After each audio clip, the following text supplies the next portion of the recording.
Bonjour à tous, rendez-vous ce jeudi sur l'hippodrome de Saint-Cloud pour une nouvelle émission Quintet Flash, un Quintet Plus qui va se disputer dans le prix de Versailles. C'est un handicap pour des 3 ans, la distance ici 1600 mètres.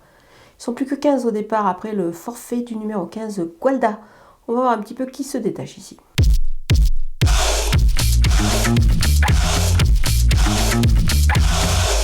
On attaque avec les bases. Le numéro 2, Avenue Montaigne, c'est une pouliche régulière. Elle a réussi ses débuts dans le handicap. C'était sur une distance certes plus courte.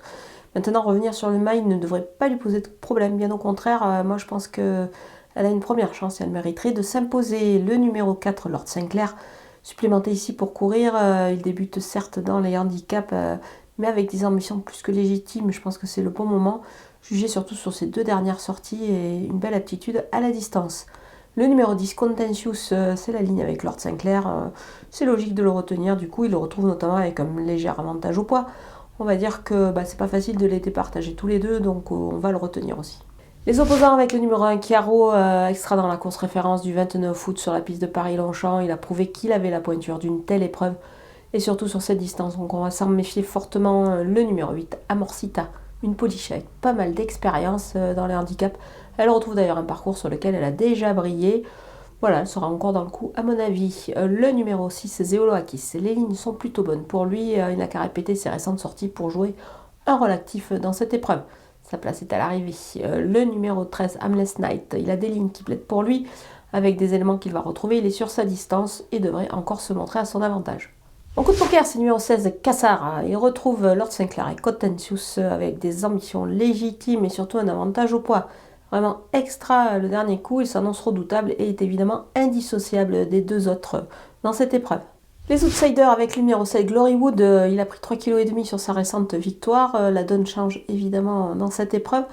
C'est plus la même chose, mais il peut encore accrocher une belle place. Le numéro 9, Gilden Dragon, il a pu renouer avec le succès avec l'aide de la décharge. Cette fois, c'est pas la même chose, mais sur sa forme, attention, pourquoi pas pour une place. Le numéro 12, Angry Heart, il a gagné son handicap en 34 de valeur. Évidemment, c'est moins évident dans cette épreuve, mais il peut toutefois, pourquoi pas, viser une place. Le numéro 5, Soul and Romance, elle vient de changer d'écurie après sa sortie dans un réclamé. Alors là, le début de le handicap, il faut voir, avec cette valeur un petit peu élevée. Mais bon, on va quand même s'en méfier, la glisser en fin de combinaison.